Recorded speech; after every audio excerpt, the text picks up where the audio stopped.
radiyo ijwi ry'Amerika.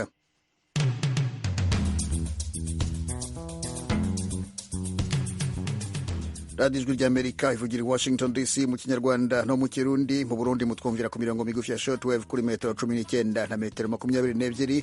Mu Rwanda ho turi no kuri FM 104.3 ya radiyo ijwi ry'Amerika. Mu karere ka Kisoro muri Uganda twumvikanira kuri FM 88.9 ya radiyo ijwi riyobora. Kuri interineti mudusange kuri wayishatu radiyo yacu voa.com. Ikaze mu makuru yo muri aka kanya, muri kumwe na Jeffrey Mutagoma. Ingingo z'ingenzi: Abatwa muri Uganda barasaba leta kubashumbusha ibyabo babuze, ubwo birukanywaga mu mashyamba babagamo mu myaka 30 ishize. Nk'ubu ngubu ugiye muri iyo community y'aha Mikingo ukareba ukuntu abatwa babayeho, mu by'ukuri mu myaka iri imbere sinzi twebwe abatwa nimba tuzaba tukiriho.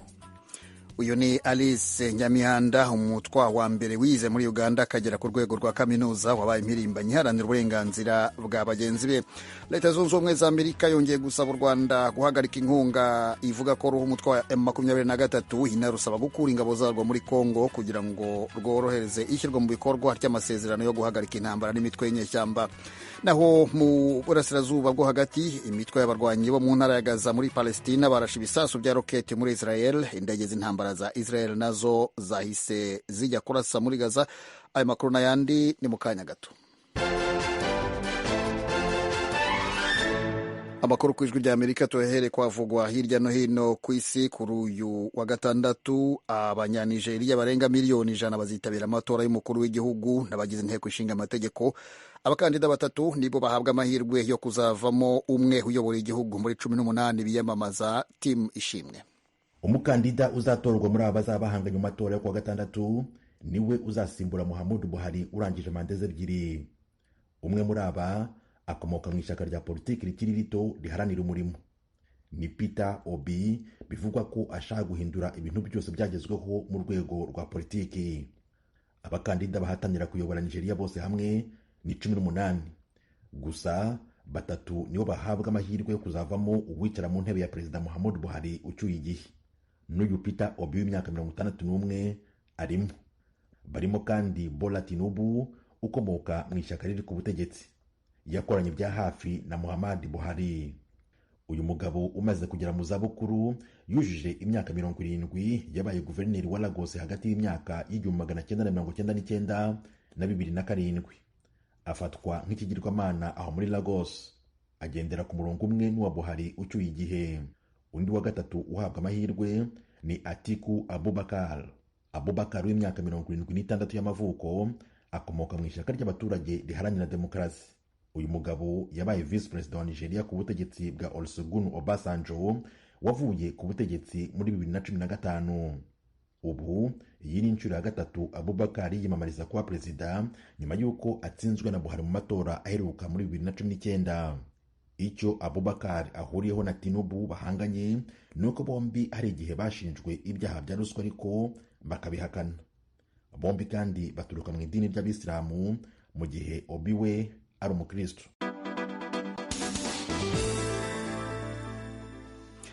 Mu burasirazuba bwo hagati, imitwe y'abarwanyi bo mu ntara ya Gaza muri Palestina yarashe ibisasu bya roketi muri Israel. Indege z'intambara za Israel nazo zahise zijya kurasa muri Gaza. Thomas Kamilindi. Igisirikare cya Israel cyatangaje ko abanyapalestina bo muri Gaza barashe muri Israel roketi 6 na misile 2 zihanura indege uyu munsi mu gitondo cya kare. Cyashwanyurije mu kirere roketi 5, iya 6 irabacika iragenda igwa ahantu mu murima. Naho misile nazo zayobye ntizagwa aho zagombaga kurasa. Nta muntu wapfuye, nta wakomeretse. Indege z'intambara za Israel nazo zagiye kurasa muri Gaza, zibanze ku birindiro by'umutwe wa Hamas uri ku butegetsi muri iyo ntara ya Gaza, cyane cyane ikigo Hamas ikoreramo intwaro, naho nta muntu wagize icyaba. Kurasana k'uyu munsi gukurikiye ukwejo hashize, aho abasirikare ba Israel bateye mu mujyi wa Nablus muri Cisjordania bashaka guta muri yombi abarwanyi bo mu mitwe yo muri Palestina. Minisiteri y'ubuzima ya Palestina itangaza ko imirwano y'ejo yahitanye abantu 11 barimo abarwanyi 6 n'abasivile 5. Muri abo basivile 5 nabo barimo abasaza 2 b'imyaka 72 na 61 n'umusore w'imyaka 16. Minisiteri y'ubuzima ya Palestina kandi ivuga ko kuva mu ntangiriro z'uyu mwaka w'ibihumbi 2023 Isirayeli imaze kwica abanyapalestina 66. Naho Isirayeli iratangaza ko muri icyo gihe kimwe imitwe y'abarwanyi muri Palestina imaze kwica abanyayisirayeli 10 n'umukerarugendo umwe ukomoka muri Ukraine. Mukomeje kumva radiyo ijwi rya Amerika ivugira i Washington DC mu Kinyarwanda no mu Kirundi. Mujye no kuri eshatu radio yacu voa.com mukurikire aya makuru kuri Facebook na Twitter. Muradusanga kuri @voa radio yacu. Mu kanya turajya mu makuru avugwa mu karere k'ibiyaga bigari byo muri Afurika.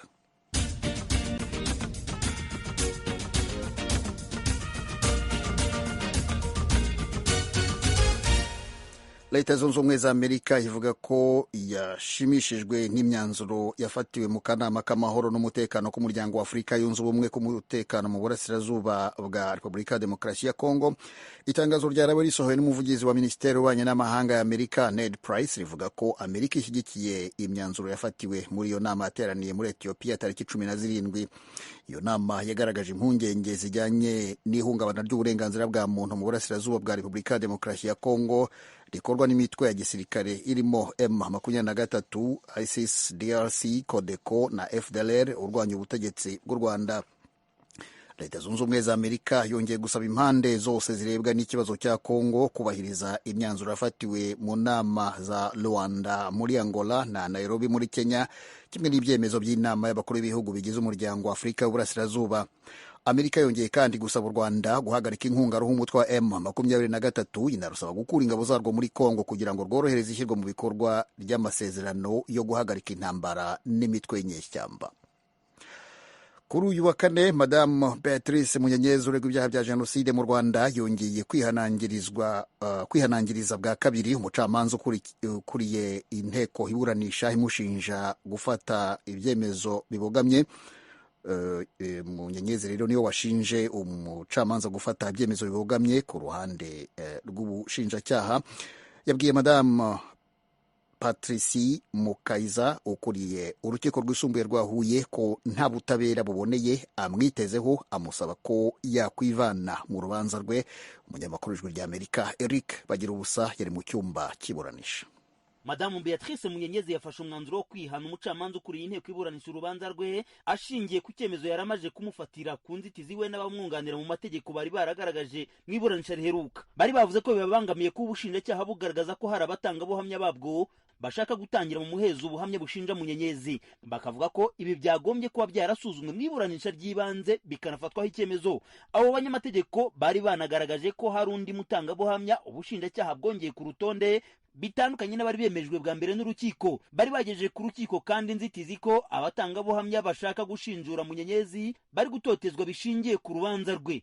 Kuri izo nzitizi urukiko rwanzuye ko rutagomba gusubira ku cyemezo cyo kumvira abatangabuhamya mu muhezo kuko rwarangije kugifata mu mwaka ushize 2022. Rwari rwanzuye ko abatangabuhamya 5 bagomba gutangira ubuhamya bwabo mu muhezo ku mpamvu zo kubarindira umutekano. Kukireba umutangabuhamya ubushinjacyaha bwongeye ku rutonde atarateganijwe urukiko rwanzuye ko rutazamwumva. Naho kukireba abatangabuhamya bagomba gushinjura Munyenyezi bivugwa ko bari gutotezwa muri gereza bishingiye ku rubanza rwe, umucamanza yanzuye ko agomba kubanza kubikoraho iperereza akamenya ukuri kw'ibivugwa akazabona gufata umwanzuro. Akimara kumva icyemezo cy'umucamanza, Madamu Munyenyezi ntiyabyihanganiye ahita yaka ijambo. Yashinje umucamanza ukuriye inteko iburanisha urubanza rwe icyarimwe ari nawe perezida w'urukiko rwisumbuye rwa Huye kubogamira ku ruhande rw'ubushinjacyaha mu byemezo afata. Yabwiye Madamu Patricie Mukaiza ko asanga asa n'uwarangije kumucira urubanza. Yavuze ko aramutse yemeye ko urubanza rwe rubera mu muhezo yaba ashyigikiye ko ukuri kubyo aregwa kutajya ahagaragara. Yabwiye urukiko ko yageze mu Rwanda yitaba ubutabera ku mugaragaro, bityo ko akeneye kuburanira mu ruhame. Munyenyezi yasabye umucamanza ukuriye inteko iburanisha kuva mu rubanza rwe kuko avuga ko nta butabera bubone yamwitezeho. Umucamanza yamubajije niba amusaba kwikura mu rubanza cyangwa se niba amwihannye. Munyenyezi yamusubije ko amwihannye by'umwihariko nkawe ku giti cye. Umucamanza yasabye abanyamategeko bunganira Munyenyezi kumufasha bakandika impamvu ashingiraho ubwihane bakazishyikiriza urukiko ku gihe giteganywa n'amategeko.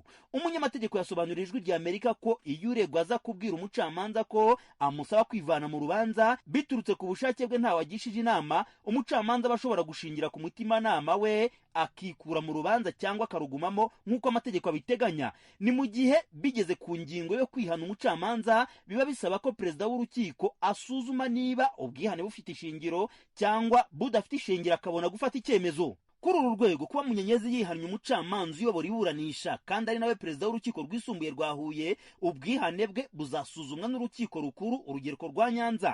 Hari ku nshuro ya kabiri Munyenyezi yihanuye umucamanza Patricie Mukayiza. Bwa mbere yihanye inteko yose imuburanisha ariko ikomeza kumuburanisha. Buri gihe avuga ko nta butabera buboneye yiteze kubamuburanisha. Hari hagezweho igihe cyo gutangira kumva batanga buhamya batanu b'uruhande rw'ubushinjacyaha basabye gutanga ubuhamya bwabo barindiye umutekano. Biteganijwe ko urukiko nirumara kubumva ruzakurikizaho kumva bamushinjura.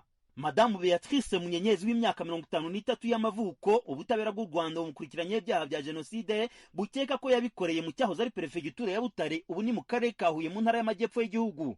Ni umunyarwandakazi uvuka mu majyaruguru y'u Rwanda mu cyahoze ari perefegitura ya Byumba, ubu ni mu karere ka Gicumbi. Ni umukazana wa Madamu Paul na Nyiramasuhuko wari minisitiri w'umuryango ku ngoma y'abatabazi. Nyirabukwe yakatiwe n'urukiko rwa Arusha igihano cy'igifungo cy'imyaka 47 muri gereza nyuma yo kumuhamya ibyaha bya jenoside. Umugabo wa Munyenyezi Arsene Shalom naho bari nawe yakatiwe gufunga imyaka 25 ku byaha bya jenoside. Ibyaha ubushinjacyaha bumurega Munyenyezi arabihakana akavuga ko bishingiye ku kuba ari umukazana wa Nyiramasuhuko kandi ko ababimushinja batamuzi. Mu mwaka wa 2021 nibwo igihugu cya Leta Zunze Ubumwe za Amerika cyamwirukanye ku butaka bwacyo haza kuburaniraho bikekwa ko yakoreye ibyaha. Ni nyuma yo gusanga yaratanze amakuru atarimo kuri ku nzego z'icyo gihugu zishinzwe abinjira n'abasohoka. Kugeza ubu urubanza rurabera i Nyanza mu rukiko rukuru mu rwego rwo gutira icyumba cyujuje ikoranabuhanga ryafasha kurindira umutekano abatanga buhamya. Iburanisha rizakomeza ku itariki ya 13 z'ukwezi gutaha. Bagira Ijwi rya Amerika i Nyanza mu majyepfo y'u Rwanda. Tuva i Nyanza amajyepfo y'u Rwanda twerekeze muri Uganda, aho hashize imyaka irenga 30 leta y'icyo gihugu yirukanye abatwa mu mashyamba kugira ngo ayo mashyamba yaho babaga aharirwa inyamaswa nk'ingagi zisurwa n'abakerarugendo. Kuva icyo gihe kugera none babayeho bate? Umunyamakuru w'Ijwi rya Amerika Ignatius Bahizi yagiye mu mashyamba y'inzitane ajya ahitwa Bwindi. Iryo shyamba rya Bwindi riri mu burengerazuba bwa Uganda maze avugana nabo.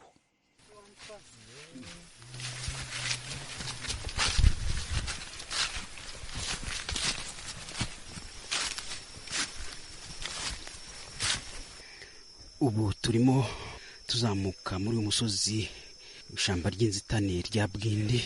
Ishyamba rizwi cyane kubera ko rigendwa n'abakerarugendo baza gusura ingagi, ariko ubu ukaba turimo kugenda na bamwe mu miryango y'abatwa bari basanzwe batuye muri iri shyamba kera mbere ya 1990 ubwo leta yabakuyemo. Rero iyi miryango y'abatwa irimo kugenda itwereka uko yari ibayeho muri iri shyamba, ibyo baryaga, ukuntu bahigaga, ndetse na bimwe mu bice gakondo yabo nk'aho baterekereraga byose bikirimo. Barimo kutwereka amazu baturagamo, ndetse ndabona n'inzu bubatse hejuru mu giti nka metero 30 hejuru, hamwe basigaga abana babo kugira ngo inyamaswa zitabarya bakaja guhiga.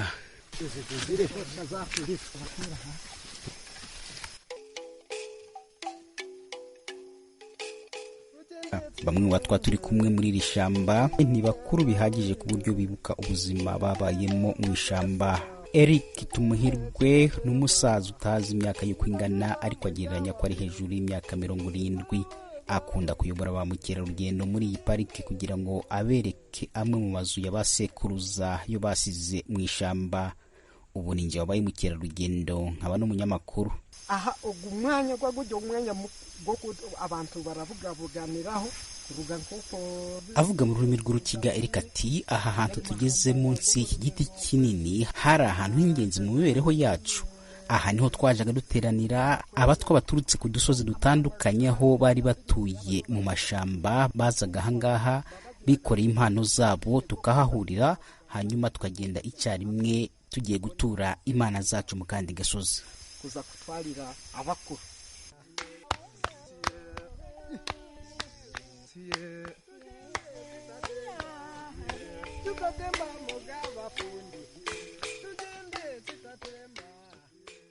Izi ndirimbo bacuranga ku gicurangisho cyitwa ikembe ngo zacurangwaga bishimira umusaruro mwiza w'ubuki, ariko buzumvikanamo agahinda kenshi kuko ntibakemererwa kwegeranya ubuki cyangwa ikindi kintu cyose kiva mu ishamba. Niwe ndi kuza kumanya ubwenge ndatakagwaraga. Kuva navuka sinari narigeze ndwara. Urabona aya mashamba yuzuye imiti, twajaga turya imiti. Urugero, niba nariye ubuhura namenyaga ko nzamara imyaka 4 nta kibazo cy'ubuzima ngize. Nyuma y'imyaka 4 nongeye kurya ubuhura, nkongera nkamara indi myaka 4 nta ndwara. Natangiye kurwara igihe natangiye kurya ibyo kurya abantu bose barya mu biturage.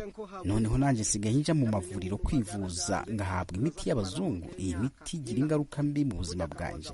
Namare yo nyaki na butakarugire kasuba nkabubona muri yo nyaki ndasuba mare yindina samba koba yashanye muzawahe imbasira none tuzaza nimuvuge ngwazabundiwe zabunde zomajabundiwe zabundiwe dukura mugahinga nukuri zabundiwe dukura mugindi wacu amasamba yose Ababyeyi b'abatwakazi baririmba bari guhinga mu mirima y'abakondesherejwe n'ishyirahamwe ryigenga. Ntibishimiye kuba batagira ubutaka bwabo bwite, bibutsa ubuzima bwiza bwo mu mashamba bahozemo yo mu gahinga na bwindi. Ukurikije ibyo bavuga no mu maso yabo ubona ko yari umuryango w'abantu washegeshwe no kuba baravanywe mu bibanza byabo bya gakondo kandi ntibasubizwe mu buzima busanzwe na leta.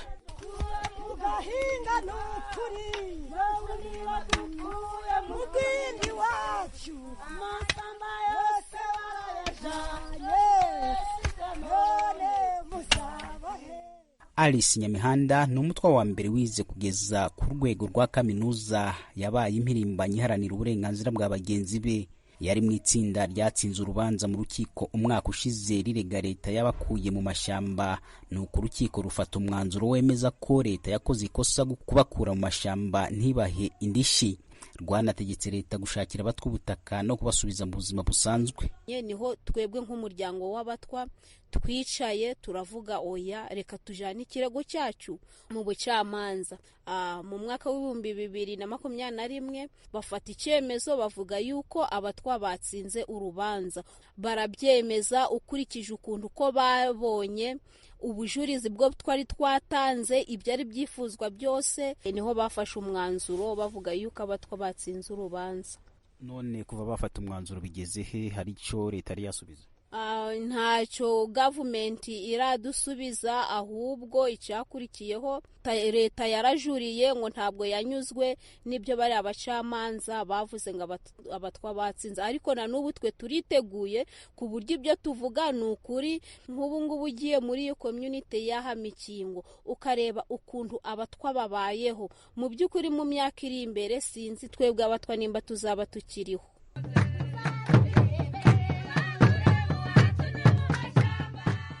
Mu karere k'ibiyaga bigari bya Afurika, abatwa baba cyane muri Uganda, Repubulika ya Demokarasi ya Kongo, u Rwanda n'u Burundi.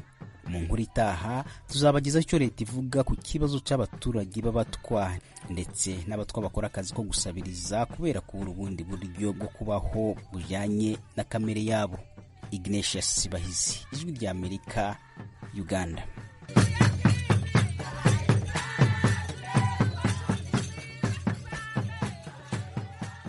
Umudiho w'abatwa bo muri Uganda ushoje iyo nkuru ya Ignatius Bahizi, umunyamakuru w'Ijwi rya Amerika watubwiraga ibibazo bafite mu ishyamba rya Bwindi.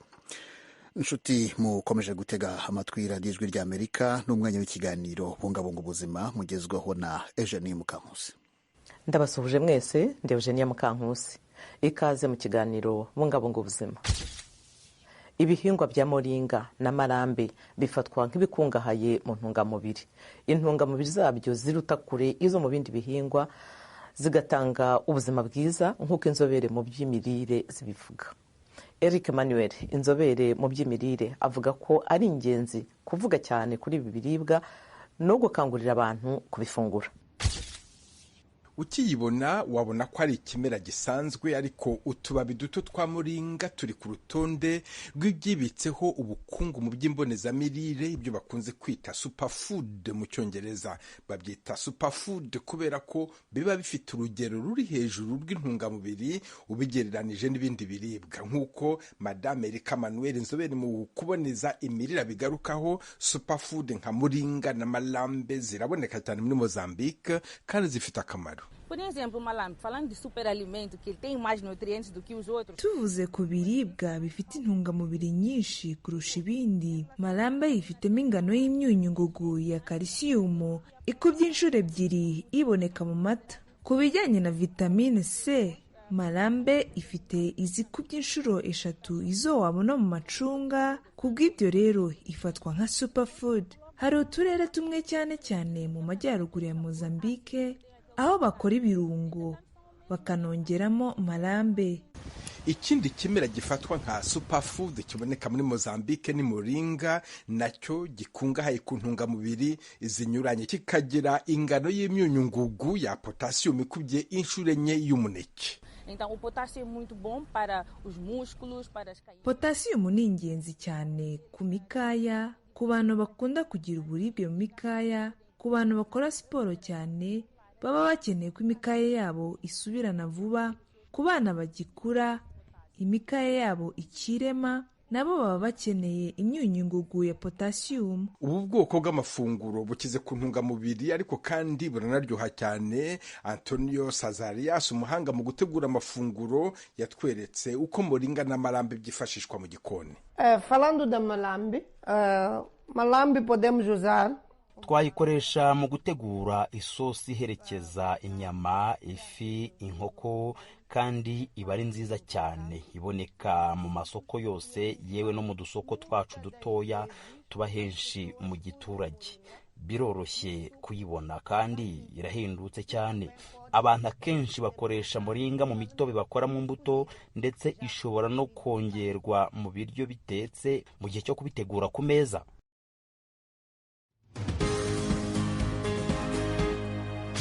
Mu gushaka kumenya byinshi ku biribwa bikungahaye ku ntungamubiri bikomeje kwamamara, twaganiriye na Nana Aisha Tanko, rwiyemezamirimo washinze inzu y'uburiro ya Nana Hasisi Wani Yabuze.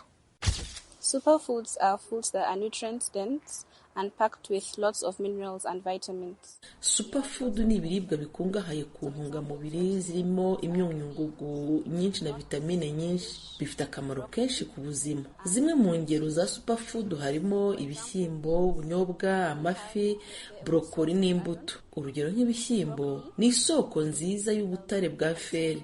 Brokoli kabamo vitamine n'imyunyu ngugu bituma umuntu akura mu gihagararo. Amafi nayo akize kuri aside z'ubwoko 3 bwa omega zizweho kurinda indwara z'umutima. Hanyuma ubunyobwa nabwo buzwiho kugabanya urugero rw'ibinure bya cholesterol kandi ni bwiza ku barwayi ba diabete. Yawurute nayo ni ingenzi cyane ku bagore kuko ikora nka probiotique, arizo bagiteri z'ingenzi ku mikorere y'umubiri. Ntekereza ko superfood zikwiye kuribwa mu buryo buhoraho mu rwego rwo kongerera umubiri ubudahangarwa ku ndwara nyinshi zandura mu buryo bworoshye. Ubu ukeneye kurya ibi biryo kugira ngo ugumane ubudahangarwa buri ku rwego rwo hejuru, kugira ngo utandura byoroshye indwara iyo ari yo yose. Soya nayo ishobora kunyobwamo amata ya soya ku bana kandi iranaribwa. Hari icyo twita tofu mu cyongereza. Ushobora kuyishyira muri salade cyangwa mu ifunguro. Si ngombwa kwiteka umwanya munini mu mavuta kubera ko bituma itakaza intungamubiri. Rero soya nayo twayinjiza mu ifunguro ryacu dukora isosi ya tofu cyangwa tuyitegura kuri salade, ibintu nk'ibi. Ku bijyanye no gufungura, navugaga ngo tekereza ku buryo bwinshi wafunguramo ibi biribwa kuruta kuguma gusa mu buryo bumenyerewe biribwamo. Urugero, twabikoramo imitobe, twabitegura mu cyayi, hari uburyo bwinshi twabifunguramo, twabiteguramo amafunguro aryoshye cyane, ibintu nk'ibyo. Moringa ni ikimera kizwi cyane, ikanaba superfood yibagiranye. Mu by'ukuri ntibyazwa umusaruro uko bikwiye kandi byoroshye cyane kuyihinga. Moringa ifitiye akamaro kenshi umubiri, kandi muri ako ni uko igabanya kubyimbirwa k'umubiri, igafasha mu kugabanya ibinure bya cholesterol, mu kugabanya umubyibuho ukabije, mbese mu bijyanye no gucunga ukwiyongera kw'ibiro. Ifasha kandi mu kongera amashereka ku bagore bonsa. Natanga inama ko bihingwa cyane ku buryo biboneka hafi, kubera ko mu gihe ubifite hafi ntiwagira ingorane zo kujya kubihaha. Ku mihanda itandukanye mu gihugu cya Nigeria, ngibi bimwe mu bitekerezo by'abaturage twabajije. Dufite amagana menshi y'ubwoko bwa superfood, nzi yewe nanazikubarira. Iyo nakubwira ni moringa, uruberwa cyangwa rozera. Dufite soya, dabino na kola, umukunde n'ibindi n'ibindi. My dad gives me moringa root. Data akunda kumpa imizi ya moringa ngo mpekenye kubera uburyo ikarishye kandi ifasha imikorere y'umubiri wanjye. Okay, I use it for ulcer because I have. Nikoresha mu kwivura utubyimba kubera ko njya ntugwara. They are very healthy for human consumption. Ni nziza cyane kuzirya kandi zoroshye igogora.